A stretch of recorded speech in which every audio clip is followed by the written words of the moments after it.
Hello, नमस्कार ताई. ताई, कला संवादच्या 7व्या भागामध्ये तुमचं मनःपूर्वक स्वागत. धन्यवाद. आणि सगळ्या प्रेक्षकांचं सुद्धा स्वागत. आज ती ज्येष्ठ गायिका आरती अक्कलेकर टिकेकर यांनी आपला बहुमोल वेळ आम्हाला दिलेला आहे, त्याबद्दल थँक्यू ताई. आज तुमच्याकडून आम्हाला खूप काही जाणून घ्यायचंय, ऐकून घ्यायचंय आणि त्याचबरोबर आमची जी सध्या काळ अतिशय सुरमय करायची आहे, त्यासाठी आम्ही सगळेजण उत्सुक आहोत. कशा आहात ताई? ठीक आहे. म्हणजे तसं नॉर्मल उत्तर असतं, पण एकंदर जे बाहेर वातावरण आहे त्याचा आपल्या मनावर परिणाम नक्कीच माझ्या होतोय. त्यामुळे जरी घरात असले, बाकी सगळे जरी कम्फर्ट्स असले, तरी बाहेर जे चाललंय त्याचा नक्कीच परिणाम माझ्यावर झालेला आहे. आणि असं वाटतं की हे सगळं कधी सुरळीत होईल आणि जे जगामध्ये म्हणजे कोविडचं जे एकंदर त्यांनी जो सगळा कहर केलेला आहे तो कधी लवकर संपेल. सगळ्याच दृष्टीने, म्हणजे एक कलाकार म्हणूनही नाही, एक माणूस म्हणून तुम्हाला त्याची खूपच नक्की, आधी माणूस म्हणून आणि अर्थात नंतर कलाकार म्हणून सुद्धा. कारण एरवी जेव्हा बाहेर सगळं सुरळीत असतं त्यावेळेला घराच्या आत राहून आपण चिल्ला करतो 40 दिवसाचा. पूर्वीचे गायक वादक करत असत की घरातच राहायचं, 40 दिवस आपल्या एका खोलीत बंद राहायचं आणि केवळ आपण जो एक विषय घेतलेला असतो आपल्या रियाजासाठी, तो विषय घेऊन 40 दिवस बंद खोलीमध्ये राहायचं, संपूर्ण जगाशी नातं तोडून आणि रियाज करायचा. आणि म्हणजे अनेक मोठ्या मोठ्या कलाकारांनी सांगितलेलं आहे की अशा वेळेला काही साक्षात्कारी अनुभव आपापल्या कलेमध्ये त्यांना आलेले आहेत. आणि परंतु ती गोष्ट वेगळी आहे आणि आज आपल्याला घरात बसावं लागतंय. त्यामुळे ह्या दोन वेगळ्या गोष्टी आहेत की बाहेर जाताही आलं पाहिजे आणि ते न जाता आपण आपल्या खोलीत बसलं पाहिजे. त्याचा आनंद काही वेगळा आहे. खरं ताई, बाय चॉईस. येस ताई, हा प्रश्न सगळ्यांना कॉमन असतो माझा, पण अर्थात त्या प्रत्येकाचं उत्तर वेगळं असतं की लॉकडाऊनच्या आधीच तुमचं रुटीन कसं होतं. कारण प्रत्येकाच्या जीवनात फरक पडलेला आहे या लॉकडाऊनच्या मुळे, दिनक्रमातच फरक पडलेला आहे. तर तुमचं आधीचं रुटीन कसं असायचं आणि आता लॉकडाऊन मध्ये काय काय करतायत? तसं रुटीन साधारण तेच आहे. रुटीन काही खूप बदललेलं नाहीये. आधी सुद्धा मी घरी बसून रियाज करत असे. माझ्याकडे मुली शिकायला येत असत, त्या घरी येत असत आणि तसा एक कलाकार म्हणून कार्यक्रमांसाठी प्रवास होत असे. परंतु अदरवाईज मला असं वाटतं की आपण जे म्हणजे वादक आहोत, गायक आहोत, नर्तक आहोत, त्यांना आपल्या स्वतः बरोबर वेळ घालवण्याची खूप सवय असते. म्हणजे कारण शेवटी आपण आपल्याशी संवाद करत असतो कलाकार म्हणून. बरोबर. आणि एक साधक म्हणून, एक विद्यार्थी म्हणून सुद्धा आपण म्हणजे लहानपणापासून तासनतास घरी बसायचं आणि मांडी घालून तासनतास रियाज करायचा. जे गुरुजींनी दिलेला जो धडा असेल तो बसून तो घोकायचा, पाठ करायचा आणि मग अनेक वेळेला तो म्हणत राहायचं. हा रियाज करता करता शेवटी म्हणजे आपल्याशी आपला संवाद होत असतो. याची पहिल्यापासूनच सवय होतीच. त्यामुळे ते कायम आहे. फक्त एक म्हणजे बाहेर प्रवास, म्हणजे कुठेही जाण्याचा प्रवास बंद झाला आणि एक घराशी जे नातं होतं ते नव्याने परत नव्याने चालू झालं. प्रत्येकाच्या बाबतीत हे घडलेलं आहे. आणि जसं स्वानंदी सुद्धा मुंबईत राहते अदरवाईज, पण आता तिला पण सुट्टी मिळाल्यामुळे ती इथे पुण्याला आली आहे. त्यामुळे माझं घराशी नातं, माझं तिच्याशी नातं, आमचं दोघींचं म्हणून घराशी नातं, मला वाटतं ह्या सगळ्या गोष्टी अनुभवायला मिळत आहेत. ज्या इतर वेळी मिळाल्याच नसतील. मिळाल्या नाहीत. So एक पॉझिटिव्ह त्यामुळे गोष्ट ते- त्याची.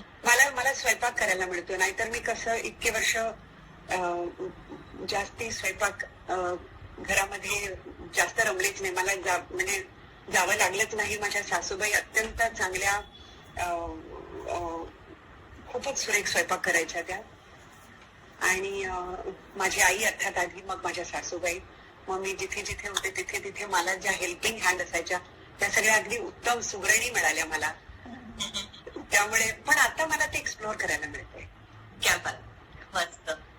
ताई, तेच आता तुम्ही म्हटलात की या गोष्टी तर आहेतच की तुम्ही आता म्हणालात की घरात मी रमतेय जास्त, किंवा जो वेळ मिळाला नव्हता तो वेळ मी घालवतेय. पण त्याचबरोबर अशी कुठली गोष्ट आहे का की जी खूप दिवसांपासून तुम्हाला करायची होती आणि तुमच्या बिझी शेड्यूल मध्ये त्याला वेळ मिळाला नव्हता आणि आता वेळ मिळाला तर तुम्ही ती करताय? हो, युट्यूबवर एक्सरसाइजेस पाहून करणे.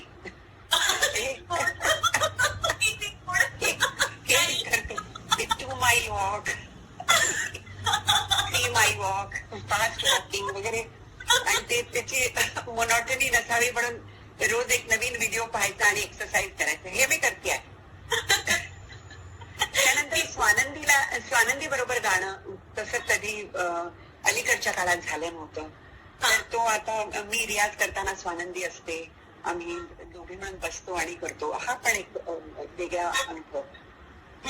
आणि एक स्वाभ्यास म्हणून तुमचं काही वेगळ्या गोष्टीवर काम चाललंय? काही जे राग आधी जास्त गायले गेलेले नव्हते त्यांच्या काही बंदिशी, त्या रागाकडे पाहणं. काही रागांमधल्या बंदिशी मला असं वाटत होतं की त्याचा मुखडा कुठेतरी वेगळा असावा, हा वेगळ्या तालामध्ये या रागामध्ये बंदिश हवी, किंवा साहित्य एखाद्या विलंबित जर भक्ती रस असेल तर मग द्रुत त्याची खूपच शृंगार रसामध्ये जाणारी एखादी बंदिश, ती मग ती असं वाटायचं की ती नको, त्याच्यासाठी एक वेगळी बंदिश हवी. मग तिथे काही बंदिशी केल्या गेल्या. असं काही कारण एकच मूड विलंबितापासून द्रुत मध्येच तो प्रवाहीपणे नेला जावा आणि मग नंतर म्हणजे त्याच्यातच बढत व्हावी अशी एक इच्छा. त्यामुळे अशा काही गोष्टींवर विचार नक्कीच. आणि मला असं वाटतं की स्वतःला वेळ म्हणजे कोलाहलामध्ये आपण आतमध्ये पाहतच असतो, शिवाय एक निवांतपणा मिळाला की सुद्धा आत पाहतो. त्याच्याने एक वेगळं मला असं वाटतं की आपण आपली नजर थोडी वेगळी होते आणि काही वेगळ्या गोष्टी दिसायला लागतात. बरोबर, असं बरोबर. निदान ती संधी तरी मिळाली ना. हा, येस. ताई, चैतन्य कुंटे इथे आहेत आणि तो म्हणतोय की एखादी बंदिश ऐकवा तुम्ही ज्या करताय त्याच्यापैकी. जरूर.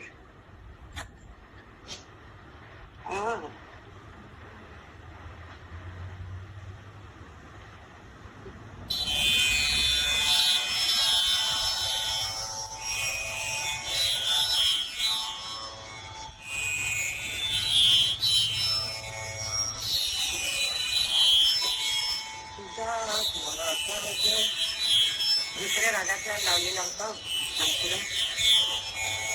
माझी केलेली बंदिश, मस्त तालामध्ये एक बंदिश केलेली असते.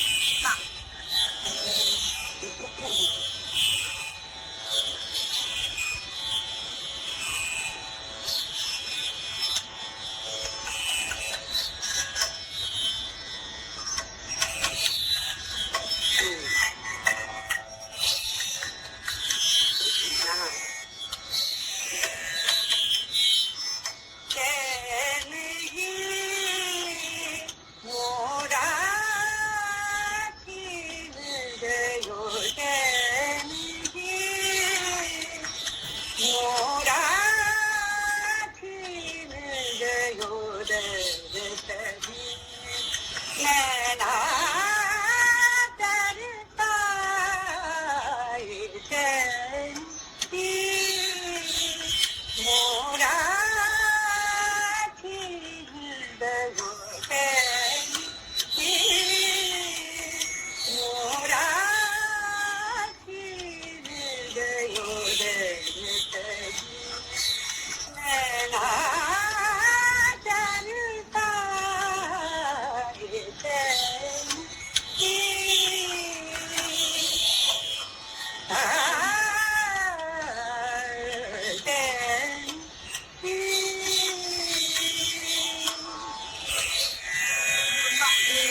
कालामध्ये बंदिस्त आधी केलेली आपण ही. त्यानंतर एक रेता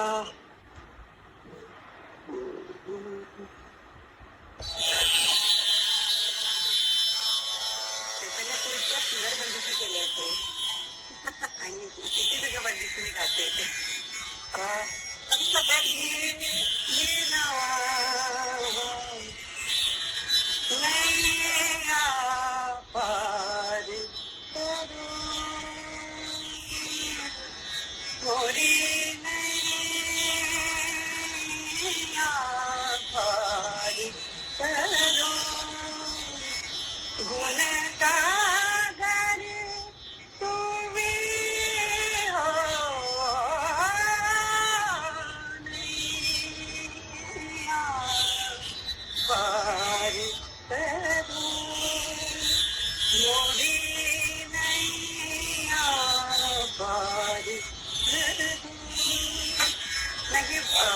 बंदिश रूपक तालाची आहे.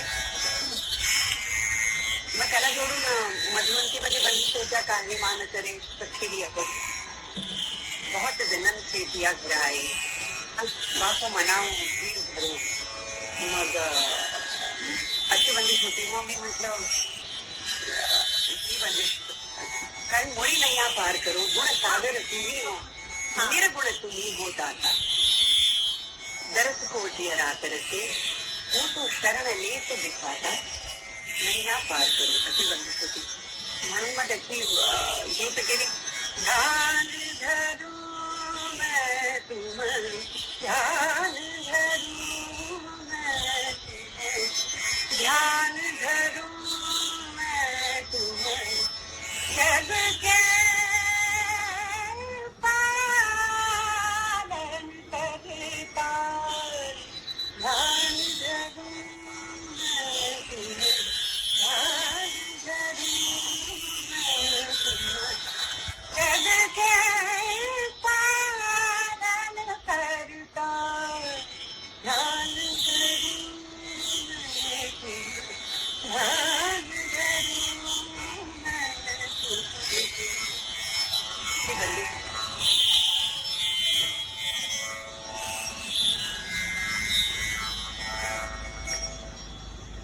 कमाल नाही कमाल खूपच खूपच कमाल काम चाललेलं आणि असं नक्की की आता आम्हाला निदान यांनी एक झलक तरी मिळाली की तुम्ही काय काम करताय.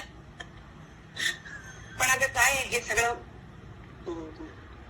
समोर कॅमेरा इथे तानपुरा तो लावा ह्या सगळ्या गोष्टींची सवयच नसते. हो पण आम्हाला काही प्रॉब्लेम नाही आणि आपल्या प्रेक्षकांना काही प्रॉब्लेम नाहीये. त्यामुळे तुम्ही अगदी व्यक्त होऊ शकता. काही फक्त आम्ही तुम्हाला ऐकायला आणि तुम्हाला बघायला आलेलो आहोत. त्यामुळे तुम्ही हवा तो वेळ घ्या. मला असं वाटतं की कलाकार जेव्हा स्टेजवर बसतो तेव्हा त्याचा जो एक त्या रागामध्ये शिरण्याचा म्हणून एक जे काही आपल्याला प्रस्तुत करणार आहे आपण करणार आपण त्याच्यामध्ये कम्प्लीट आपण ते झालं पाहिजे. म्हणजे आता समजा मला मधुवंती गायचं तर मी मधुवंती संपूर्ण होईपर्यंत काही काळ जातो. बरोबर काही म्हणजे जेव्हा आपण तानपुरे जुळवतो आपण तानपुरा छेडतो तानपुरे वाजवतो आणि त्या वातावरणात जातो आणि मग आपण मधुवंतीमध्ये जातो आणि मग आपण मधुवंती होतो आणि मग आपण जे प्रस्तुतीकरण करतो ते खरं म्हणजे ते तो आतला आपला मधुवंती असतो. आता हे असं आपल्या इकडे लावायचं पण ध्यान धरू मैं तुम्हारो हे फार कॅज्युअल होत. त्यामुळे आता सगळीकडे नाही आता सगळीकडे मी पाहते की ऑनलाईन मैफली ऑनलाईन हो नाही का. परंतु प्रत्यक्ष आपण जेव्हा तन मनाने एखाद्या ठिकाणी असतो तेव्हाचा जो अनुभव असतो तो वेगळा असतो. आता आपण इथे बसलेले असताना जेव्हा मी इथे बसते तेव्हा एक अवेअरनेस असतो इकडे आजूबाजूला काय चाललेलं आहे. आपण जेव्हा एखाद्या ऑडिटोरियम मध्ये हॉलमध्ये जाऊन गाणं ऐकतो तेव्हा आपण तो अनुभव घेण्यासाठी संपूर्ण तयारी करून तिथे गेलेले असतो. आपली मानसिक तयारी पूर्ण झालेली असते. अर्थात तुम्ही जेव्हा ह्या तुमच्या लॅपटॉपच्या समोर फोन समोर जेव्हा तुम्ही बसलेले आहात तेव्हा सुद्धा तुम्ही एका तयारीने बसलेले असू शकता. ऍट द सेम टाइम तुम्ही इतर 10 गोष्टी करत सुद्धा असू शकता. येस, कधी बंद करू शकतो, त्यामुळे कधी तुम्ही तिकडे दुसरं काहीतरी करताय आहात आणि केवळ साऊंड ऐकता आहात, कधी तुम्ही केवळ पिक्चर बघताय किंवा दुसरं काही असं होऊ शकतं. त्याच्यामुळे हा जो एक पूर्णत्वाने एखादी गोष्ट करण्याचा जो अनुभव असतो मला असं वाटतं तो मग तो ऑनलाईन शिकणं असो किंवा ऑनलाईन कुठलाही कार्यक्रम पाहणं असो किंवा घरी बसून चित्रपट पाहणं ते सुद्धा मला असं वाटतं की आपण पाहिजे तेव्हा जी गोष्ट बंद करू शकतो ज्याच्यावर श्रोता आणि प्रेक्षक म्हणून आपला कंट्रोल येतो. बरोबर. तिथे तो अनुभव वेगळा असतो आणि जिथे आपण उठू शकत नाही म्हणून आपण त्या पूर्ण जो अनुभव घेण्याची तयारी असते मानसिक मला असं वाटतं ह्या गोष्टी वेगळ्या आहेत. आणि कुठेतरी कळत होतं पण हे शब्दात इतकं सुंदर तुम्ही परफेक्ट सांगितलंय खरंच कमाल. नाही आणि शिकताना सुद्धा ऑनलाईन शिकताना लॅग असतो म्हणजे टाइम. बरोबर. लॅग मुळे त्यामुळे अनेक वेळा जो स्वरसमूह असतो असं म्हटलं त्याचा पहिला ऐकू येतं ते कधीतरी ऐकूच येत नाही. त्याच्यामुळे जी एकतानता असते जी एकाग्रता असते ती अनेक वेळा भंगतेच. माझा तोच पुढचा प्रश्न असा होता ताई की ऑनलाईन शिकवताना तुम्ही म्हटलात ते की मर्यादा येतात, रिस्ट्रिक्शन्स येतात शिकवताना, पण परत असं आहे की काम पण चाललं पाहिजे म्हणजे ते थांबून चालणार नाही. तर मग कुठल्या गोष्टींकडे तुम्ही ते आता शिकवतात ऑनलाईन त्यांना कुठल्या गोष्टीकडे लक्ष द्यायला सांगाल की ऍटलिस्ट काम नाही थांबलं पाहिजे पण रिस्ट्रिक्शन्स येतात तर काय करायला त्याच्यावर काय काम करता येईल? मला असं वाटतं की तुम्हाला मोटिवेट करणारं इन्स्पायर करणारी व्यक्ती जी आहे तिच्या तुम्ही कंटिन्युअसली टच मध्ये असलं पाहिजे. मग ते तुमची गुरु असो म्हणजे गुरु असला तर उत्तमच की जो तुम्हाला मोटिवेट करतो, जो माहिती ज्याला तुमचे प्लस पॉइंट्स माहिती आहेत, ज्या गोष्टी तुम्ही आज करताय त्याच्यापेक्षा बेटर करू शकता हा विश्वास ज्या व्यक्तीला आहे आणि जो तुम्हाला मोटिवेट करू शकतो अशा व्यक्तीच्या टच मध्ये राहिल्याने तो वारंवार आपल्याला आठवण करून देतो की त्या गोष्टीवर तुला विचार करायचा आहे, तुला रियाज करायचा आहे आणि मग आपण मोटिवेट होऊन ती गोष्ट करतो आणि मग ती आपण मिळवण्याच्या मागे लागतो आणि ती मिळवतो. मला असं वाटतं ही पहिली गोष्ट आहे. कारण अनेक वेळा काय होतं आपण एकटं बसून रियाज करणं याच्यासाठी सुद्धा आपण काही गुण घेऊन जन्माला यावं लागतं. प्रत्येकाकडे ते नसतं की आपण घरात बसायचं. तुम्ही समजा मी सांगितलं की ताण आहे आता तुम्ही घरी जा आणि रियाज करा 1 तास. अरे पण जी मुलगी 1 तास बसून तो रियाज करू शकत नाही, जिची मानसिक बैठक तशी नाही, तिच्यामध्ये फिजिकल कपॅसिटी असू शकते. अनेक वेळा असं होतं की ती गळ्यात ती येऊ शकते खरं म्हणजे 10 वेळा म्हटल्याने, पण 10 वेळेला म्हणण्या इतकी जर तिच्यात चिकाटी नसेल, चिकाटी हा गुण तिच्यात नसेल तर अनेक वेळेला बाहेर ना काही पुश किंवा घरात आई वडिलांनी काही त्यांना रियाज करण्यासाठी थोडा सपोर्ट केलं, गुरुनी केलं तर मला असं वाटतं की तो जो काळ असतो जी चिकाटी नसते तो काळ ह्या सगळ्यांच्या सपोर्ट मुळे ती शिष्या काही मकाम पर्यंत पोहोचू शकते. त्यामुळे मला असं वाटतं की प्रत्येक म्हणजे शिकताना ज्या व्यक्तीवर तुमचा पूर्ण विश्वास आहे, श्रद्धा आहे अशा व्यक्तीकडे शिकायचं, ज्यांच्याकडे शिकायचं त्यांचंच गाणं तुम्ही ऐकलंही पाहिजे खूप. असं नाही की मी आमच्या गायकाकडे शिकते आहे आणि युट्यूबवर तिसऱ्या गायकाचं गाणं ऐकते. त्याच्याने एक कॉन्फ्लिक्ट निर्माण होतो.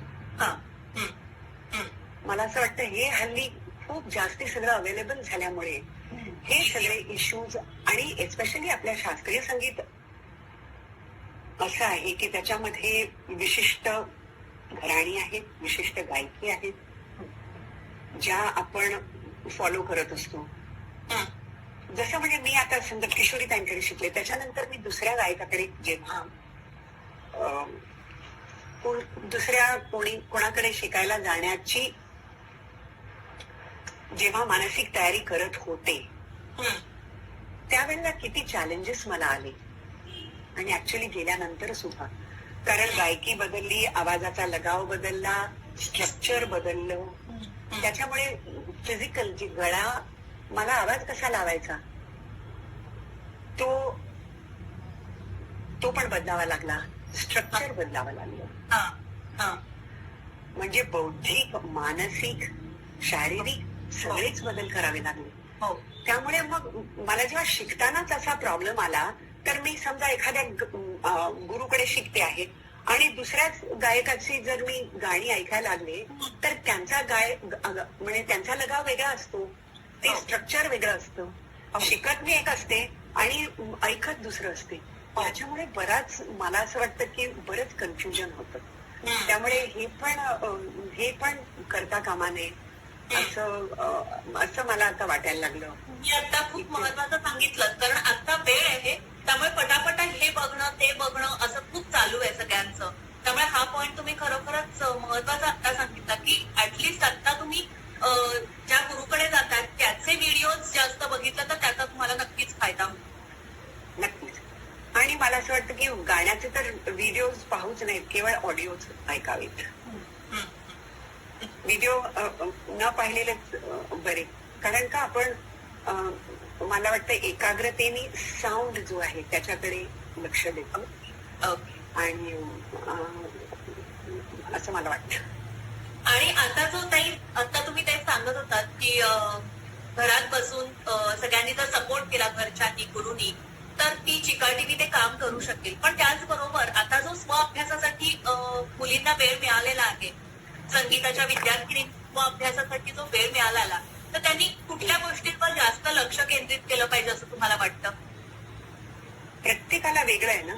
म्हणजे ज्या मुलीला जे करण्याची गरज आहे ते तिने करावं. म्हणजे एखादीला जर आलापीवर चा रियाज करण्याची गरज आहे तर तिने आलापीचा रियाज करावा. एखादीचे तान जर वीक असेल तर तिने तानेचा रियाज करावा. पण मला असं वाटतं की रियाज आपण सुरू केल्यानंतर काहीतरी मिळवेपर्यंत चिकाटीने तो जर केला गेला तर त्याचा खरं उपयोग होतो.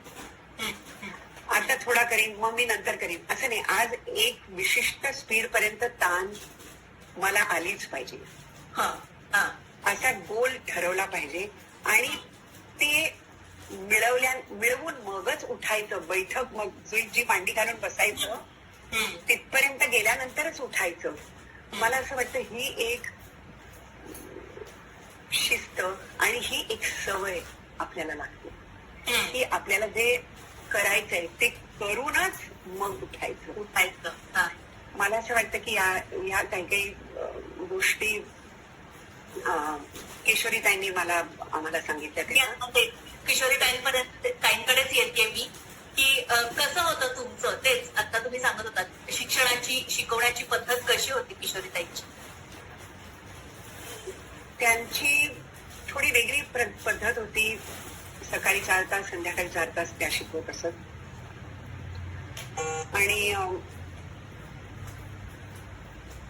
आणि बहुतांशी असं व्हायचं की त्या एक संपूर्ण आवर्तन गायच्या आणि मग आम्हाला एक आवर्तन गायला सांगायच्या.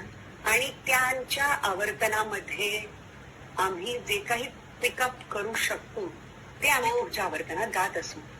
त्यामुळे मला असं वाटतं की एकाग्रतेने ऐकणं त्यांचं बरोबर. आणि अगदी जीवाचे कान करणं. म्हणजे खरंच ही जी मी त्यांच्याकडे जो अनुभव घेतला आहे की गाणं त्यांचं ऐकताना देहभान कम्प्लीट विसरणं आणि त्या क्षणाचंच होऊन जाणं. म्हणजे मी मी नसायचेच. मला आता असं वाटतं बोलतो हा की जो आपल्याला अंगावर. हो, हा अनुभव जो आहे ना, मला असं वाटतं की तो अनुभव त्यांचं गाणं जसा ऐकताना यायचा तोच कोणतीही गोष्ट करताना यावा. खर तर ह्याच इथे हे शिकायला मिळालं. मग त्यांचं गाणं असो किंवा दुसरं कुठलंही गाणं ऐकताना मी त्या गाण्याची गुण जाणं किंवा मी स्वतः गाताना मी त्या गाण्याची गुण जाणं, मी ते गाणं गुण जाणं, कुठलीही गोष्ट करताना एकाग्रतेने तसं होणं. मला असं वाटतं ही मोठी शिकवण मला ताईंकडे मिळाली. त्या बात. ताई, किशोरीताईंकडे शिकताना खूप राग तुम्ही शिकला असाल. तुम्ही म्हणालात खूप म्हणजे निरीक्षण शक्ती वाढली, तुमची एकाग्र होणं वाढलं आणि खूप राग जे शिकलात त्यातला असा कुठला तरी एक म्हणजे आपल्या गुरुकडून आपण शिकलेलं आपल्याला सगळंच आवडतं, आपण एकदम झाकूनच ते शिकत असतो. पण तरी अशी एखादी गोष्ट की असा एखादा राग की जो किशोरीताईंचा तुम्हाला खूप भावला आणि तो अजून सगळं लक्षात आहे त्याचं. मला ह्यांनी कोणीतरी अस्मिता चिंचाळकर म्हणते की अलीकडे आकाराचं महत्व कमी झालंय असं वाटतं. आपला आकार मला असं वाटतं. हो, तुझ्या प्रश्नाकडे मी जाणार आहे. मला असं वाटतं आकाराचं गाणं हे अत्यंत चॅलेंजिंग आहे. अत्यंत शुद्ध आकारामध्ये गाणं हे अत्यंत अवघड आहे. परंतु मला असं वाटतं की आता मायक्रोफोन हा एक सगळ्यात महत्वाचा घटक आपल्या संगीतामध्ये आलेला आहे. पूर्वी काय व्हायचं की लांबपर्यंत आवाज जाण्यासाठी आकार हा खूप त्याची मदत व्हायची. त्याच्यामुळे आवाज दूरपर्यंत ऐकू जायचा. जसं हे खूप दूरपर्यंत ऐकू जाणार नाही, पण हे तर नक्कीच ऐकू. हो, परंतु आकाराचं गाणं अत्यंत अवघड आहे, अत्यंत चॅलेंजिंग आहे.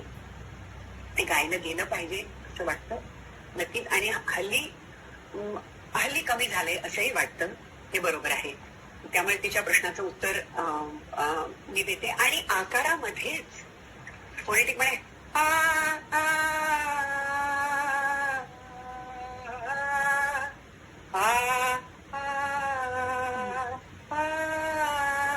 आकारात सुद्धा अनेक आकार आहेत. आकाराला सुद्धा म्हणजे आकार हा केवळ एक आकार नसून आकार हा एक त्याला अनेक आकार आहेत.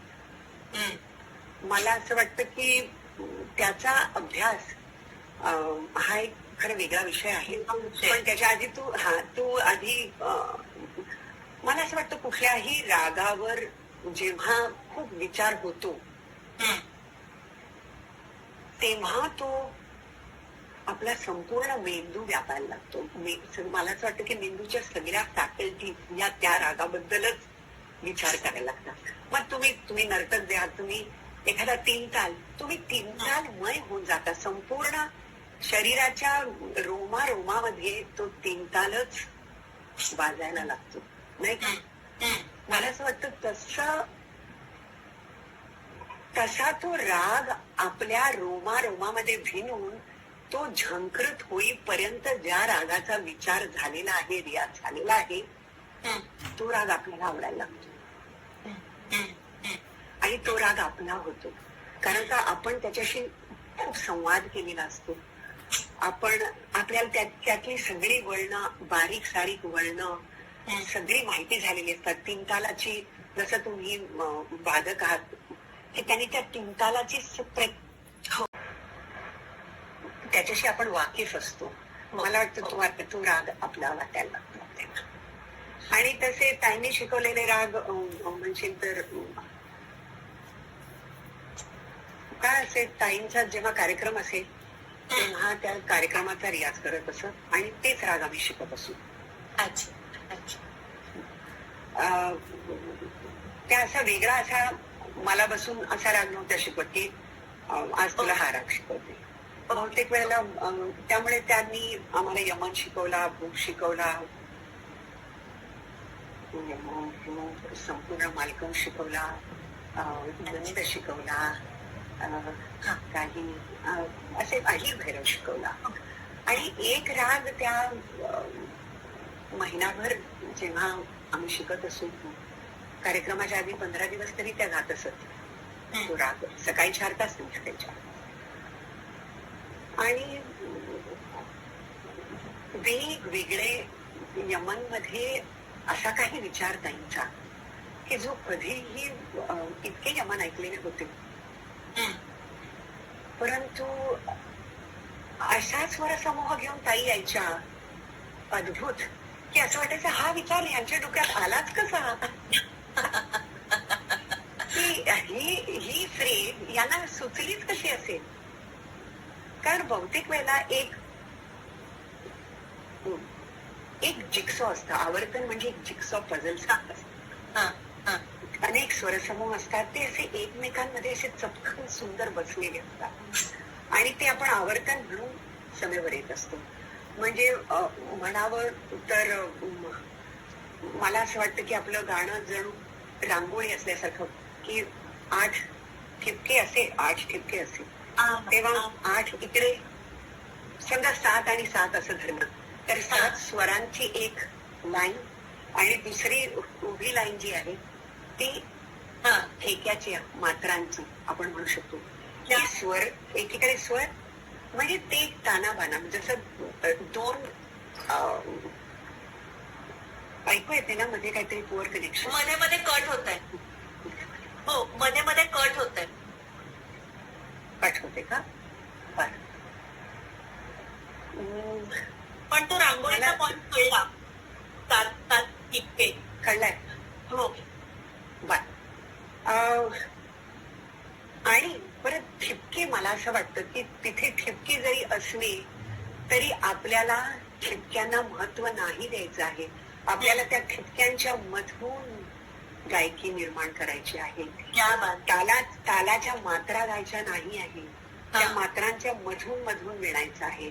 रागाचे स्वर गायचे नाही आहेत, 2 स्वरांना जोडणारे दुवे गायचे आहेत. म्हणजे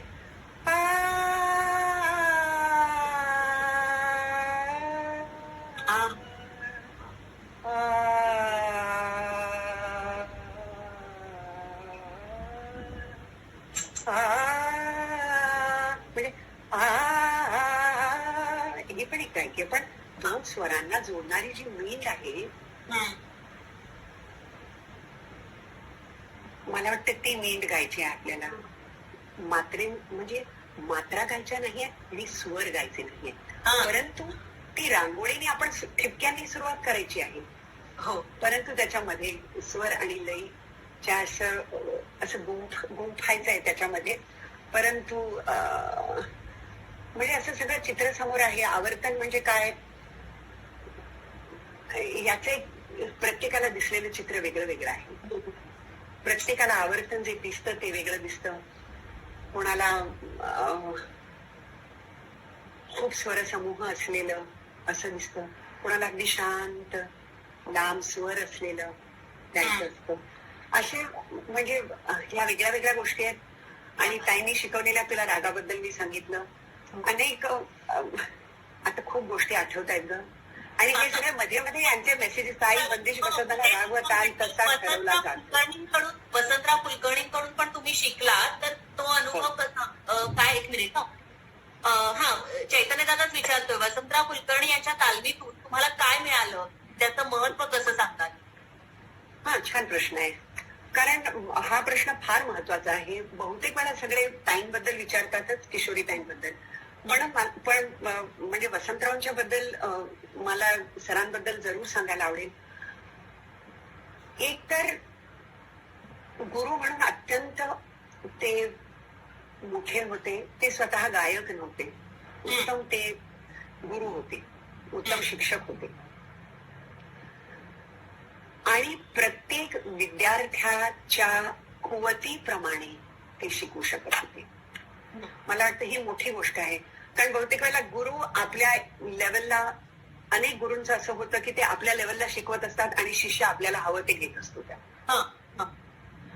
म्हणजे अनेक कॉम्बिनेशन आहेत गुरु आणि शिष्य यांच्या देवाणघेवाणमध्ये अनेक कॉम्बिनेशन आहेत. कधी गुरु आपल्या लेवलनी देतो, शिष्य आपल्या लेवलनी जे घेऊ शकतो ते घेतो.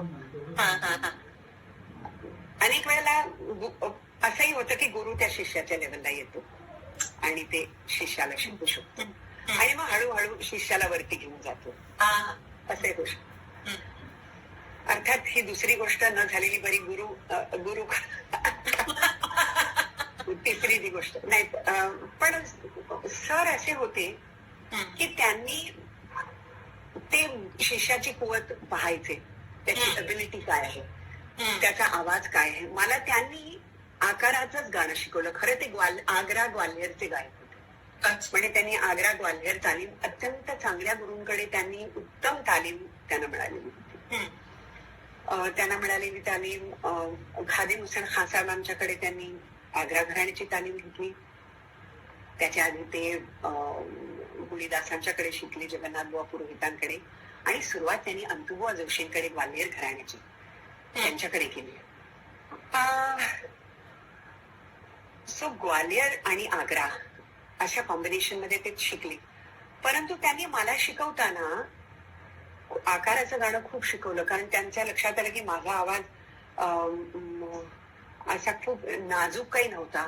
अर्थात आग्रा घराणा ही सुद्धा काही नाजूक आवाजाची गायकी नव्हती, पण आकार हा माझ्या गळ्यामध्ये शोभून दिसतोय हे त्यांच्या लक्षात आलं आणि त्यांनी मग आकाराची गायकी शिकवली.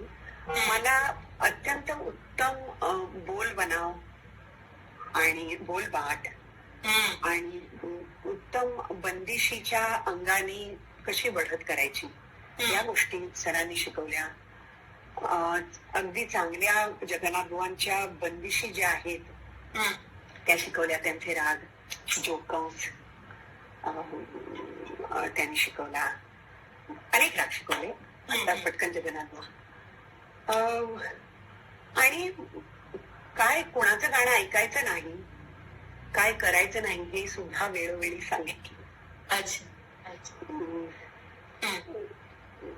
तसेच आणि अतिशिस्त शिकवली की वेळ कशी पाळायची. अगदी ते मला सांगायचं 9 वाजताचा क्लास असायचा. 9 म्हणजे 9 वाजता चालू पाहिजे.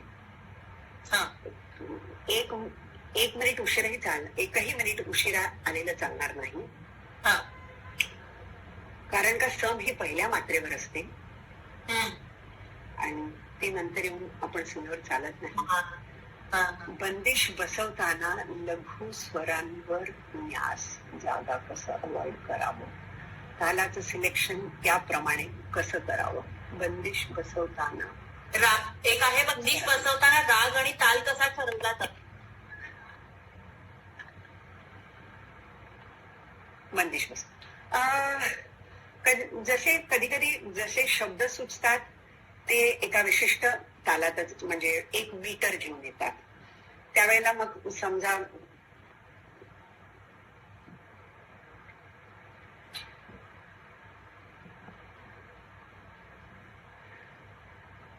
म्हणजे जसं बंदिश मी आठवते कोणती सांगायची की जसं ती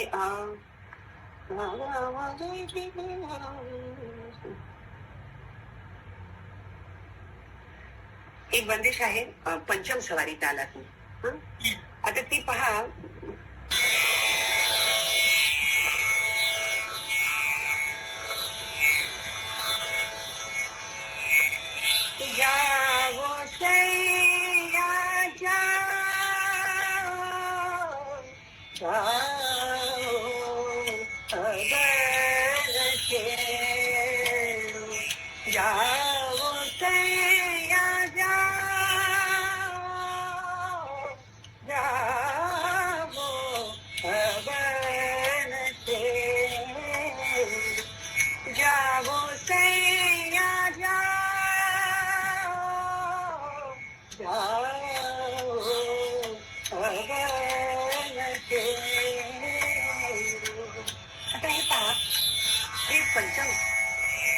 म्हणजे ह्या बंदिशीमध्ये पंचम सवारी किती सुंदर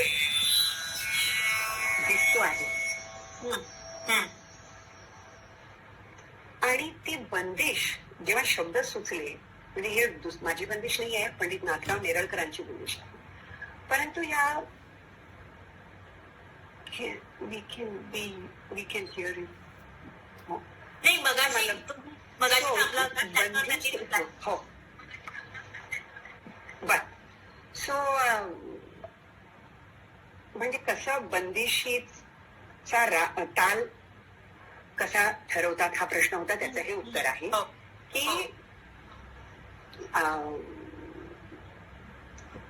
कधी कधी शब्द त्या मीटर मध्ये येतात. कधी कधी असं वाटतं की या तालातली बंदिश हवी.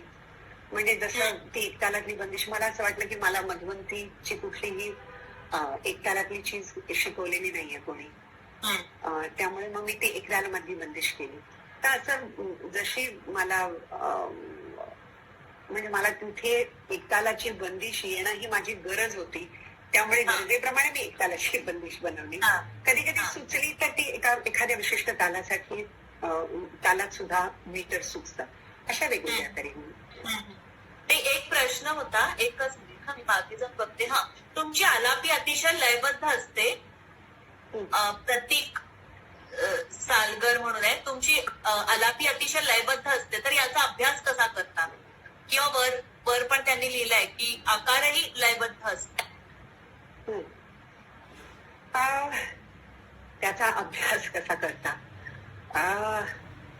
मला असं वाटतं की आपण काही जन्माला गुण घेऊन येतो ए, त्यानंतर आपल्यावर संस्कार होतात बी, त्याच्यानंतर गुरु आपल्याला शिकवतो सी, आणि त्याप्रमाणे आपण रियाज करतो चौथी गोष्ट. ह्या चार गोष्टी केल्यामुळे जे काही साधता येतं ते या सगळ्यांमुळे. कारण का गळा बुद्धी हे घेऊनच जन्माला यावं लागतं. आपल्याला गळानंतर रियाज करून बदलता येतो, थोडासा तो कमावता येतो, परंतु ओरिजिनल तुम्हाला टॅलेंट घेऊन जन्माला यावं लागतं. बरोबर. त्यानंतर आपल्याला जन्मल्यानंतर संस्कार जे मिळतात ते पण फार महत्वाचे आहे. आणि नंतर गुरु आपल्याला शिकवतो आणि आपल्या कुवतीप्रमाणे आपण काय करू शकतो, आपल्या पंखात किती ताकद आहे हे गुरु पाहतो. आणि चांगला गुरु आणि त्याप्रमाणे तसं उडायला शिकवतो. आणि मग आपल्याला एक खात्री होते आपल्याला की आपणही उडू शकतोय. आणि अरे अजून मला ताकद आली आहे या सगळ्या गोष्टी, अजून मी उडेल. मला असं वाटतं की अशा आणि मग आपण अभ्यास करायचा. मग त्यातून हळूहळू उमगायला लागतं. मोठा प्रवास आहे हा आणि कठीण प्रवास पण आहे. त्याच्यात अनेक अडथळे येतात आणि काही गवसतं, काही आपण गमावतो, परत ते मिळवायला धावायचं. त्याच्यावरच तो एक प्रश्न पण आहे, हर्षदाने विचारलाय की विशिष्ट वयानंतर कदाचित आवाजाची ठेवण बदलू शकते. मग अशा वेळी गायकांना तुम्ही काय सांगाल की तो ठेहराव, ती ठेक कायम ठेवण्यासाठी?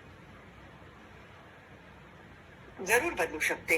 कारण म्हणजे जसं आवाज हे मसाले, आपलं शरीर बदलतं त्याच्याबरोबर, आणि वयाचा परिणाम होतो आपण पाहतोच, आणि रियाजाचा परिणाम होतो. कधी कधी चुकीचा रियाज केल्याने परिणाम होतो. आपण अनेक वेळेला गुरु वेगवेगळे बदलल्याने आपण वेगवेगळ्या लोकांची गाणी ऐकून त्यांना कॉपी करायला लागलो, त्याच्याने आवाज आपला खराब होऊ शकतो. आवाज खराब होण्याची अनंत कारण आहेत. आपण आपल्याला जसं गायचं आहे तसं गाता आलं नाही तर एक वेगळ्या प्रकारचं नैराश्य येतं आणि मग आवाजाला प्रॉब्लेम्स येऊ शकतात. अनंत प्रॉब्लेम्स येऊ शकतात. पण अशा वेळेला आपली पॉझिटिव्हिटी आपली कशी ठेवायची याच्यासाठी सारखा चांगला सपोर्ट फार महत्वाचा आहे. आणि आपण मानसिकरित्या खूप खंबीर असलं पाहिजे हा सगळा प्रवास करण्यासाठी. आणि त्याच्यासाठी मला असं वाटतं व्यायाम पण चांगला केला पाहिजे. आणि रियाज तर करायलाच हवं. की हवा. पण या आवाज आणि आवाज जसा आहे त्याप्रमाणे म्हणजे मला गुरुजी कायकिनींकडे मी जेव्हा शिकायला गेले तेव्हा ते काही काही गोष्टी अशा सांगत होते. कायकिनी मला भैरवराग त्यांनी शिकवला तेव्हा मला लक्षात आलं की म्हणजे ऍक्च्युअली मी भैरव झाले असं मी जे मगाशी म्हटलं ना, हो. असा काही अनुभव त्यांच्याकडे मला मिळाला भैरव राग शिकताना एस्पेशली. पण ते सांगायचे की मी म्हटलं काय आज एक वेगळाच आज अनुभव मिळाला. तर ते म्हणायचे नाही पण आता सबस्टिट्यूट सिंगिंग होतं. सबस्टिट्यूट सिंगिंग की मनात एखादा विचार मांडावा असा वाटतोय. कारण मी जेव्हा शिकायला गेले तेव्हा ते 80 वर्षाचे होते. जो मनात विचार मांडावासा विचार आलेला आहे मनात, पण तो मांडता येईल की नाही असा एक संभ्रम आहे. त्याच्यामुळे मी दुसरा पर्याय निवडतो आहे आता आणि तो गातो आहे. मला असं वाटतं की हे अत्यंत इम्पॉर्टंट गोष्ट मला वाटते की आपण गाताना म्हणजे एस्पेशली शास्त्रीय संगीतामध्ये ते काही पाठांतर केलेलं संगीत नाही आहे. तिथे बसल्यानंतर आपल्याला अनेक विचार, आता मी बोलताना सुद्धा माझ्या अनेक विचार तिथे वेटिंग मध्ये आहेत. त्यातला मी कुठला निवडावा तो विचार मी निवडत असते आणि बोलत असते. गाताना सुद्धा एक्झॅक्टली तेच करत असते मी की मध्यमाचा आता आलाप करायचा आहे मला, तेव्हा अनेक विचार असतात. परंतु त्यातला सर्वोत्तम विचार निवडून ते गायलं जाणं, जेव्हा गायलं जातं तेव्हा आपल्या प्रस्तुतीकरणाचा दर्जा उंचावलेला असतो. जेव्हा आपण सबस्टिट्यूट सिंगिंग करतो की नाही हा येईल की नाही, आता एवढी इथे आवाज जाईल की नाही माझा, आता एवढी फास्ट तान येईल की नाही, आता ही मी येईल की नाही, हे जे ही नेगेटिव्ह असते मला असं वाटतं की ती जेव्हा डोकावू लागते त्यामुळे कोणी तो प्रश्न विचारला होता की आवाज बदलला. आवाज बदलल्यावर गायकी बदलली आहे असे अनेक उदाहरणं आपल्या समोर आहेत. अनेक उदाहरण. काही अबुधाबीवरून एक जण आहेत ज्यांनी मला आठवण झाली की आपण तिथे भेटलो होतो. हिंडोल नंदू हाऊस असं लिहिलंय त्यांनी. बर जयश्री म्हणून अबुधाबी टेक्निक सांगू शकाल. बर हा शास्त्रीय गायकी आता खूप हा चांगला प्रश्न. शास्त्रीय गायकीऐवजी आता फक्त सुगम संगीत शिका असे क्लासेस वाढत आहेत. मला असं वाटतं आमचं शास्त्रीय संगीत जे आहे ते आपलं सगळ्यांचं ते त्याच्यात साधना खूपच इम्पॉर्टंट आहे. त्याच्यामुळे आपण सुगम संगीताचे क्लासेस जे आहेत त्याची काळजी नकोच करूया. आपण केवळ शास्त्रीय संगीतावरच फोकस करू.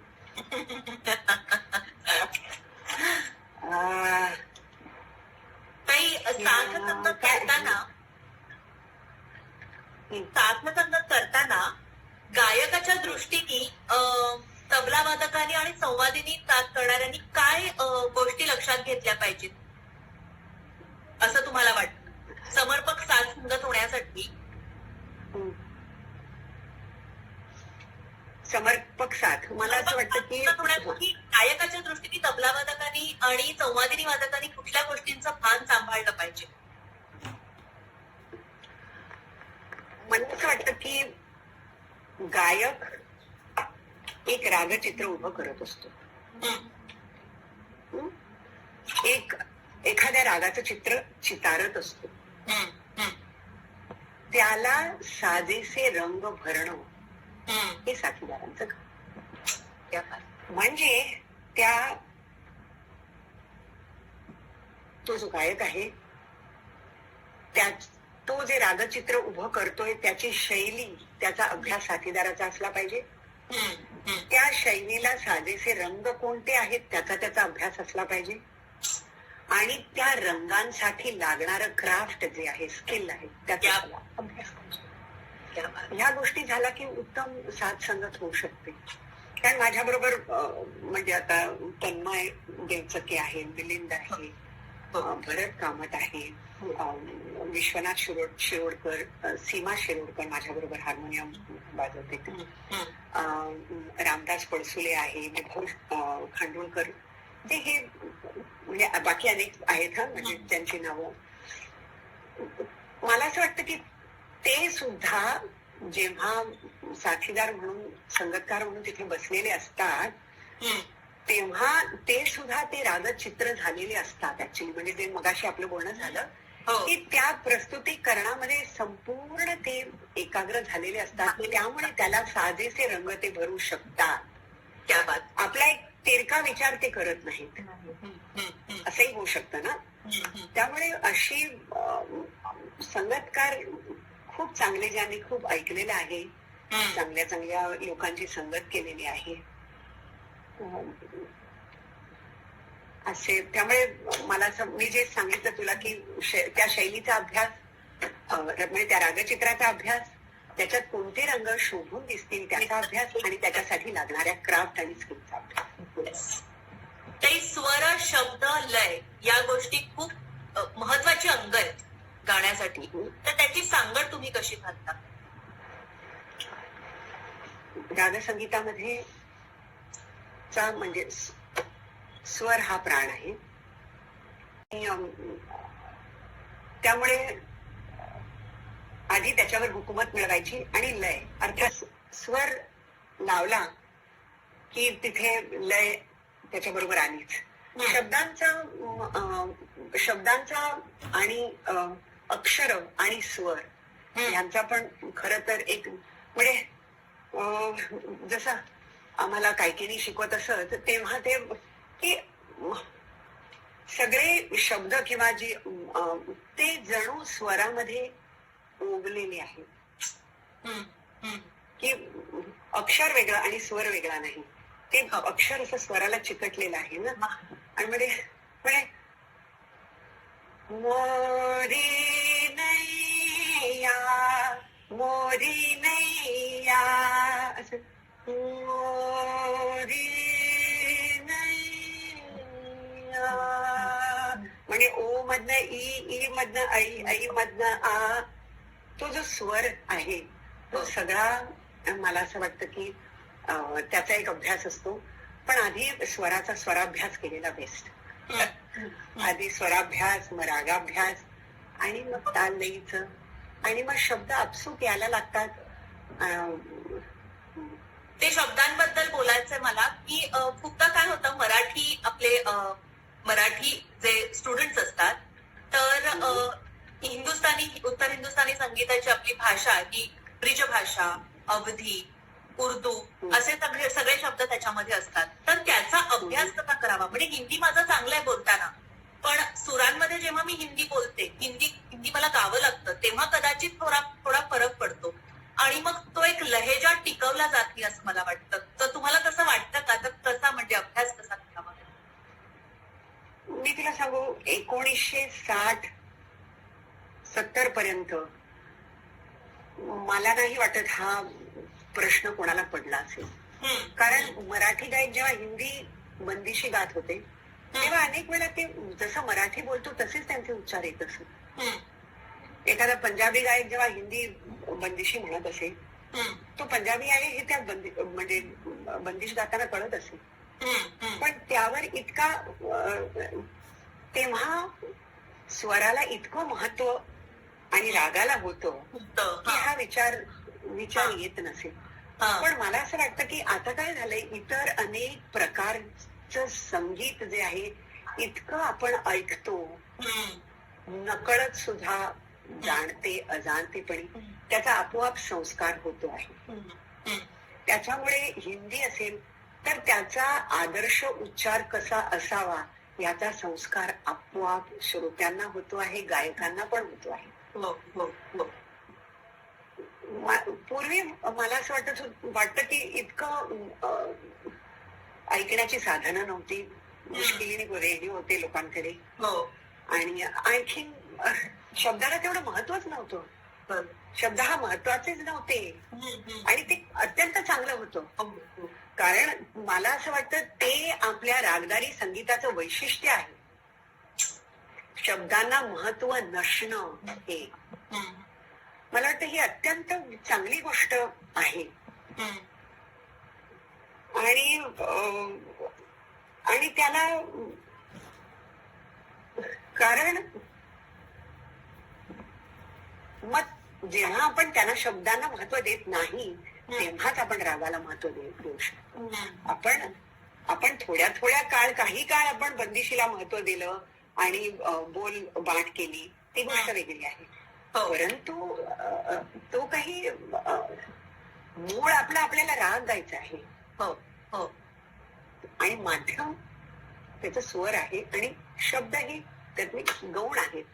तुम्ही चित्रपटांमध्ये सुद्धा म्हणजे गाणं गाऊन शास्त्रीय संगीत उपशास्त्रीय संगीत क्लासेस पुरतच न ठेवता अगदी मासेस पर्यंत पोहोचवलं. तर आणि काही गाण्यांचं मी ऐकलंय तुमचं की तुम्ही तिथे गेला त्याच्यानंतर ते गाणं लिहिलं गेलं, त्याच्यानंतर त्याला म्युझिक दिलं गेलं, त्याच्यानंतर तुम्ही ते बसवलं आणि तुम्ही रेकॉर्ड केलं.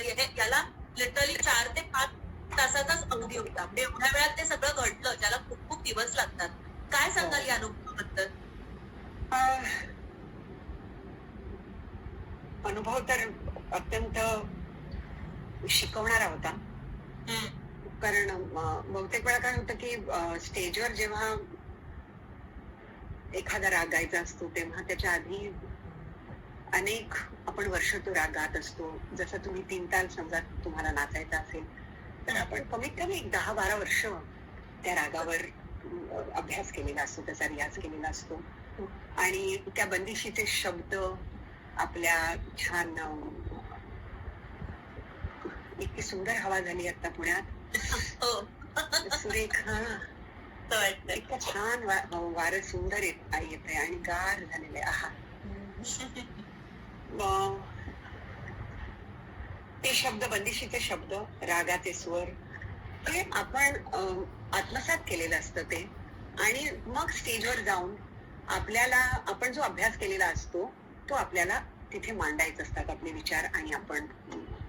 परंतु जेव्हा आपण स्टुडिओमध्ये जेव्हा आपण जातो त्यावेळेला तिथं गाणं ऐकायचं, तिथंच शिकायचं, ते आत्मसात करायचं आणि ते गाणं आपलं करायचं.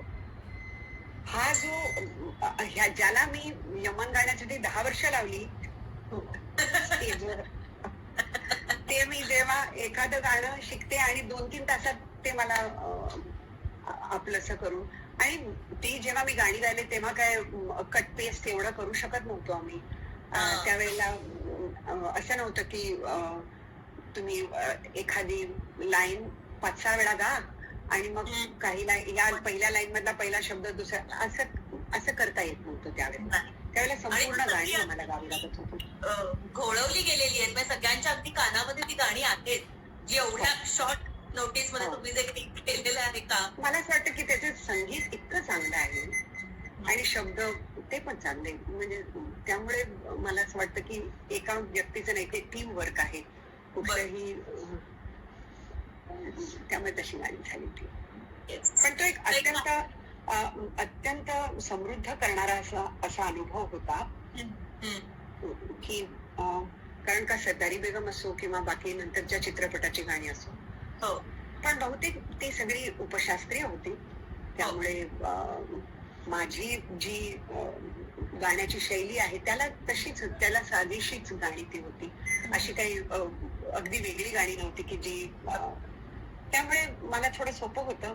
पण ते शब्द बसणं तोंडामध्ये मग ते टायमिंग आणि ते टायमिंग ते बरोबर तिथे 2दा लाईन म्हणायची मग एक आलाप घ्यायचा. ह्या सगळ्यासाठी एक अलर्ट माइंड लागतं आणि उत्तम जे गाण्यात गायचंय आपल्याला विचार आलेला गळ्यातनं येण्यासारखा गळा लागतो उभवता की जो छान फ्लो होणारा की जे विचार येईल तो ताई म्हणायचं की जिथं मन पोचेल तिथं पोचणारा गळा तयार झाला पाहिजे. क्या बात आहे, क्या बात. म्हणजे रियाज किती करायचा असं कोणी विचारलं तर त्या सांगायचे की मन जिकडे पोचेल तिथे जाणारा गळा करा. पण मला असं वाटतं तरी सुद्धा इतका गळा तयार करणं हा अवघड आहे. तुम्हाला काही टॅलेंट घेऊन जन्मालाच यावं लागतं. ही कलाकार अत्यंत कठीण गोष्ट आहे. ते इतकी सोपी नाही आहे. असं लोकांना वाटतं की पटकन थोडंसं शिकलं आणि नाही तसं ते अजिबात नाहीये. फक्त आता काय झालंय की ह्या प्रसिद्धी वेगवेगळ्या तऱ्हेने मिळते. जरासं तुम्ही काय झालं की तुम्ही आधी पहिल्यांदा व्हॉट्सअपवर आपल्या ग्रुपवर एखादं आपलं गाणं टाकता, मग थोडं धैर्य वाढलं की फेसबुकवर टाकता, मग अजून थोडं धैर्य वाढलं की युट्यूबवर टाकता आणि मग आपल्याला असं वाटायला लागतं की आपण गायब झालो. म्हणजे हे जसं गाण्याचं आहे तसंच अभिनयाचं सुद्धा आहे, तसं नृत्याचं पण आहे सगळ्याच बाबतीत. पण मला असं वाटतं की वेळोवेळी टोकणारी माणसं पाहिजे, किशोरीताईंसारखी, की म्हणणारी की हे कशाला का तू टाकलंस, तुला येतंय का गाणं. तर मला असं वाटतं की तो जो दर्जा आहे ना तो चांगला राहील. आणि प्रत्येक विद्यार्थ्याला एक तो दर्जापर्यंत गाणं येईपर्यंत तो प्रवास करेल. नाहीतर थोडस गाऊन जर त्याला प्रसिद्धी मिळाली तर तो काय अर्ध्या हळकुंडाने पिवळा होणार आहे. सो मला असं वाटतं की त्यामुळे ह्या सगळ्या गोष्टी थोड्या घात वाटतात मला. सोशल मीडिया जो आहे ना तो आपण खरंच जिथपर्यंत पोहोचू शकतो तिथे तो जायला अडसर निर्माण करणार आहे. नक्कीच. कोणीतरी लिहिलंय की तारसप्तकात गाण्यासाठी रियाज कसा करावा, तारसप्तकाचा रियाज कसा. मला असं वाटतं वेगवेगळ्या व्हॉइस कल्चरचे एक्सरसाइजेस आहेत आणि सगळे म्हणतात की तुम्ही खालचे स्वराचा रियाज करा. म्हणजे मला असं वाटतं की रियाज करून आपला आवाज कसा आहे ह्याचा आपण घरात बसून, तू म्हणालीस की आता हा जो आपल्याला चिंतनासाठी काळ मिळाला आहे त्याचा कसा वापर करायचा, तर असा करा. आणि मला असं वाटतं की मनन चिंतन हे सुरुवातीच्या काही वर्षात करू नये. तेव्हा फक्त गुरुकडे जाऊन गपचूप शिकावं. काय आपण थोडं शिकल्यावर काय लगेच मनन चिंतन करण्याची आपली लायकी नसते. म्हणजे आपल्याला काय म्हणजे हल्ली काय ते मिसकन्सेप्शन झालेले आहेत. अरे तू जरा 12 वर्षच शिका, आधी गाणं काय आहे ते समजून घ्या. ते तुम्हाला किती येऊ शकतं त्याचा अंदाज तुम्हाला येतो. बरोबर. याच्यापेक्षा आणि मग त्यातलं तुम्ही घेऊ किती शकता, त्यातला तुमचा गळा किती घेऊ शकतो, तुमची बुद्धी किती घेऊ शकते, तुमचं मन किती, त्यातलं तुम्हाला काय झेपतंय, त्या सगळ्याचा नंतर विचार करा. पहिल्याच दिवशी मनन चिंतन करायला लागलं तर अवघड आहे. नाही, कारण म्हणजे प्रत्येकाच्या पायऱ्या आहेत ना. म्हणून जसं गुरुजी म्हणतात शरीर, मन, बुद्धी आणि आत्मा. त्याच्यामुळे शारीरिक रियाज हा आधी झालाच पाहिजे. आधी एकदम तुम्ही असं कॉन्टेम्प्लेटिव्ह काही गोष्ट न केलेलीच बरी. ताई, जाता जाता जरा शेवटच्या प्रश्नाकडे येते आता. जाता जाता आपले एवढे जे तुमचे स्टुडंट्स आहेत, डान्सच्या काही इथे विद्यार्थिनी आहेत, तबला वादकही इथे जॉईन झालेले आहेत. तर तुम्ही जर एखादी गोष्ट आम्हाला या इंटरव्ह्यूच्या माध्यमातून शिकवली तर आम्हाला सगळ्यांना नक्कीच खूप छान वाटेल. त्या निमित्तानं आम्हाला तुमच्याकडून काहीतरी शिकायला मिळेल आणि हा जो वेळ आहे तर त्यामध्ये नक्कीच आम्ही अभ्यास करू.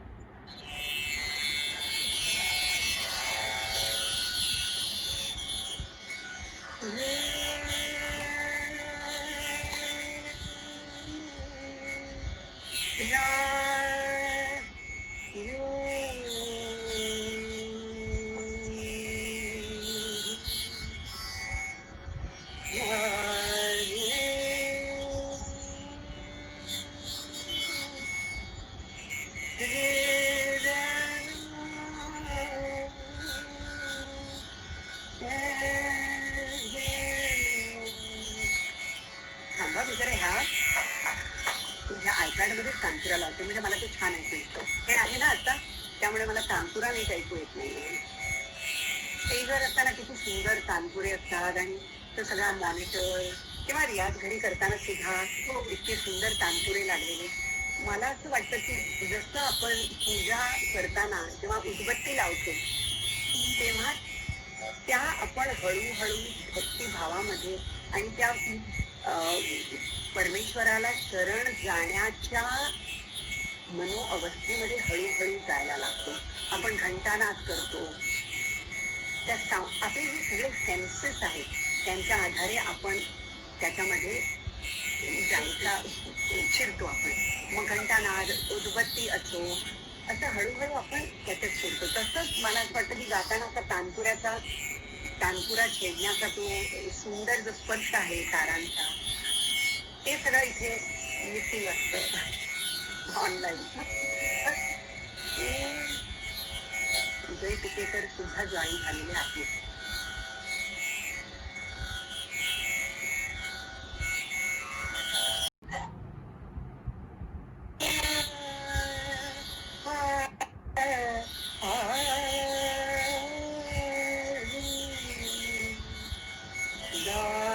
मला असं वाटतं तबल्यासाठी म्हणून ही सदारंग अदारंग ही एक बंदिश आहे.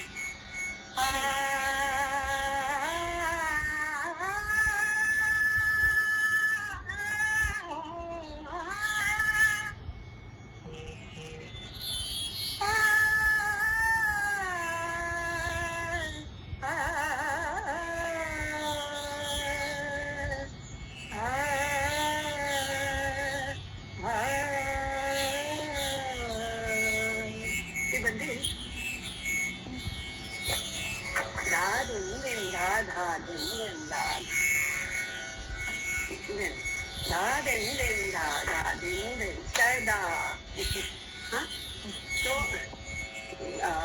8व्या मात्रेवर सुरू होतो.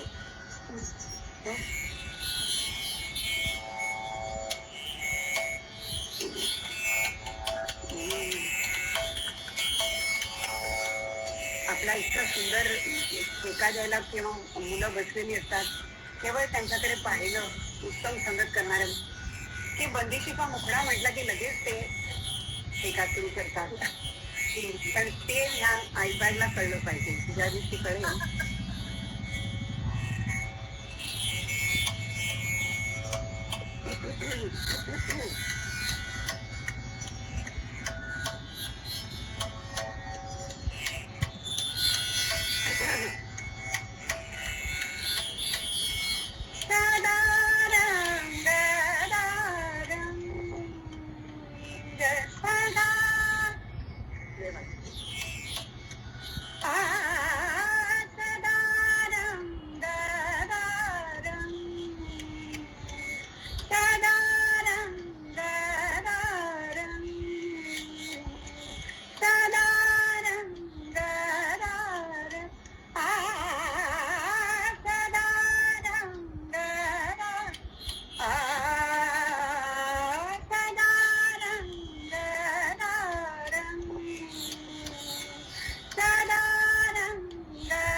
ही 18 मात्रेपासून सुरू होणारी बंदिश आहे आणि मुंबईचे प्रसिद्ध बंदिशकार आणि सतारवादक पंडित शंकर अभ्यंकरांची बंदिश आहे.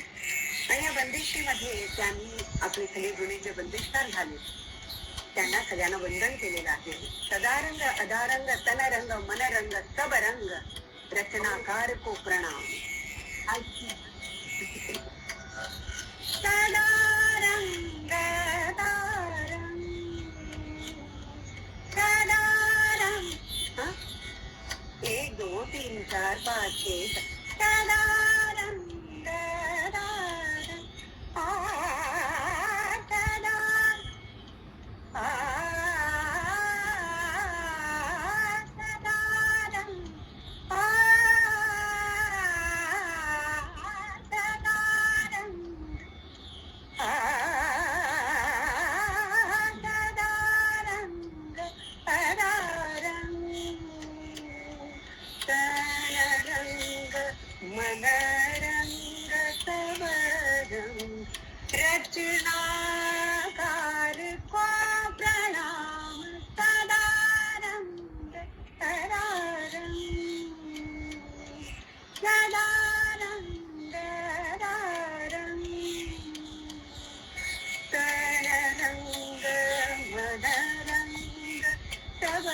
रंग रचनाकार को प्रणाम सदा रंग सदा रंग रचना के अलग रंग रूप रचना के अलग रंग रूप प्रेम पिया प्राण पिया गुणगान शोक पिया शोक पिया सब कुछ रचनाकार को महान सदानंद सदानंद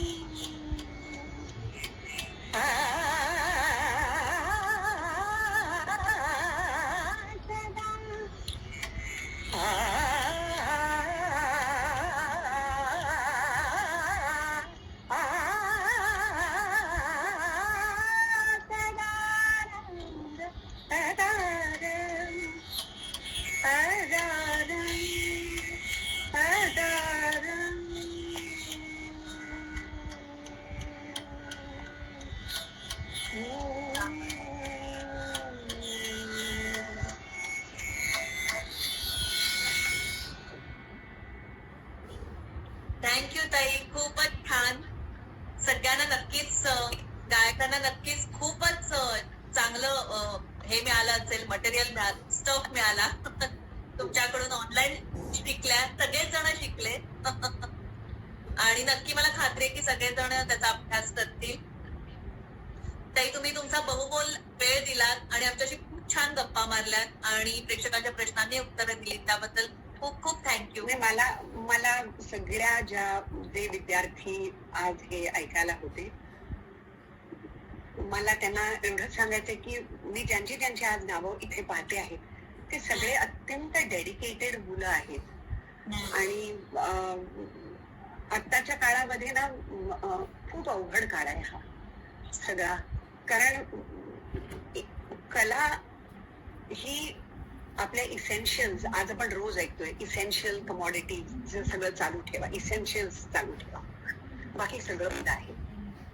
म्हणजे सुरुवातीला कपड्यांची पण केवळ इसेन्शियल्स म्हणजे काय, आपल्याला जेवण खाण्याची औषधं एवढंच आपल्याला मिळत होतं. कलेचा नंबर हा सामाजिक व्यवस्थेमध्ये खूप खूप उशिरा, खूप नंतर येतो. त्यामुळे आज जे मुलं डेडिकेटेडली गाणं बजावणं करत आहेत त्यांना समोर अंधार वाटणं सगळीकडे, की आपल्याला पुढे काही न दिसणं हे साहजिक आहे, खूप अवघड आहे. आज एकंदरच सगळं आज पुढे काय होणार असं सगळ्यांनाच हा प्रश्न पडलेला आहे. तर काही महिने प्रोग्राम्स होणार नाही. एक्झॅक्टली, प्रोग्राम होणार नाही. आपल्याला आपल्या गुरुकडे समोर बसून शिकता येणार नाही. ग्रुप आपल्याला ऑडियन्स मिळणार नाहीये, की कारण का आपण बरोबर करतोय की नाही हे आपल्याला ऑडियन्सच वेळोवेळी सांगत असतो की आज बऱ्या गायलात, आज नाही बरोबर झालं, हे आज तुमचं चांगलं झालं नाही, आज तुमचा मूड नव्हता, त्यामुळे ते आज मूड नाही लागला होता तुमचा, किंवा आज काय जबरदस्त. पण ह्या गोष्टी आपल्याला अंतर्मुख करत असतात ना. आता ते सगळं काही होणार नाही, फक्त हा कॅमेरा डेड. आणि त्यामुळे आपल्याला आपली जी एनर्जी लेवल आहे, आपली पॉझिटिव्हिटी आहे, ही कायम तशीच ठेवणं हा एक मोठा चॅलेंज आहे. पण तुम्ही सगळ्या मुलांनी, माझी कळकळीची विनंती आहे, तुम्ही सगळ्यांनी आपल्या गुरुजींच्या टचमध्ये राहा आणि त्यांच्याकडनं एनर्जी सारखी घेत राहा. रियाजाला खंड पाडू देऊ नका. आणि घरात तसंच जे घरात फॅमिली बरोबरचे क्षण आहे, बाकी सुद्धा एन्जॉय करा. सगळं शरीर कमवा, मस्त व्यायाम करा, मी तुला म्हटलं तसं. आणि बाकी मनाला आनंद ज्या देणाऱ्या गोष्टी आहेत त्या करा. ते एकच मिनिट, एक मला वाटतं स्वर सखी म्हणून एक आहे, ती मगाचपासून मला रिक्वेस्ट करते की क्या यही था जुर्म हे गाणं प्लीज गा असं. तर जाता जाता तुम्ही ते गाणं आपली मैफिल गप्पांची संपवू शकाल का? मी तुला एक गोष्ट सांगेन, काय नाव तिचं, सखी काय, मी तुला सांगते गाणं मला केली आहे, पण मला ना ते गाणं अजिबात आठवत नाही. कारण काय झालं सांगते, त्या गाण्याची एक पटकन सांगते. येस. मला एक दिवस सुमित्रा भावे ज्या आपल्या म्हणजे डिरेक्टर आणि प्रोड्युसर आहेत त्या हो. भेटल्या. त्या म्हणाल्या मी चित्रपट करते आहे, त्याचा साऊंड ट्रॅक तयार आहे, गाणी झालेली आहे, पण ती तुम्हाला ऐकवते आणि गाण्यांबद्दल मला सांगा. आणि त्यांनी लगेच मला गाणी ऐकवली घरी येऊन आणि म्हणाले की मला ही गाणी सगळी रीड अप तुमच्या आवाजामध्ये करायची आहे, कारण का मला लगेच 4-5 दिवसात माझं शूटिंग सुरू होत आहे. आणि ती जवळजवळ 10 गाणी होती. त्यामुळे रात्री त्या माझ्याकडे 9 वाजता आल्या. दुसऱ्या दिवशी सकाळी मी 9 वाजता स्टुडिओत गेले आणि ती सगळी गाणी तिथे स्टुडिओमध्ये 10 गाणी गायली.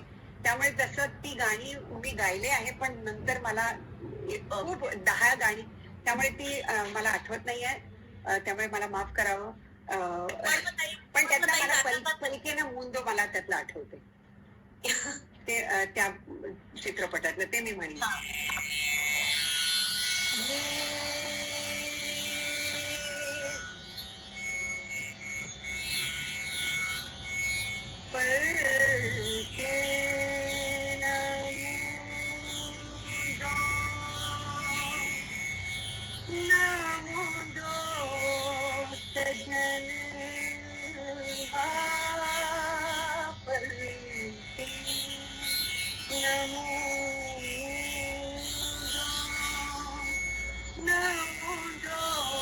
सजन मोरे सजन वारे मोरे सजन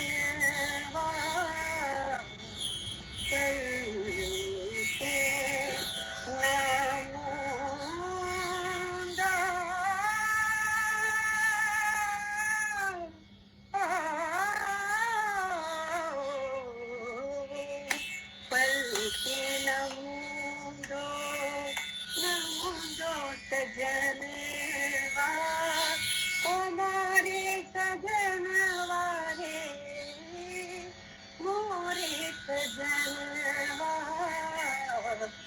चलते नमो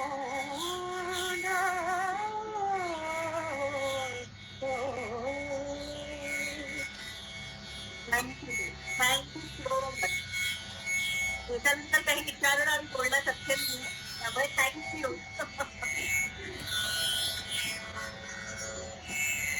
ऋषिकांना पण थँक्यू. आता कला संवाद इथेच संपन्न होतो. पुढचा कला संवाद 19 तारखेला होणार आहे, त्यामध्ये तबला पथक रामदास पलकी हे सहभागी होणार आम्ही, त्यांच्याशी आपण गप्पा मारणार आहोत. तर आजचा कला संवाद इथेच समाप्त करूया. धन्यवाद.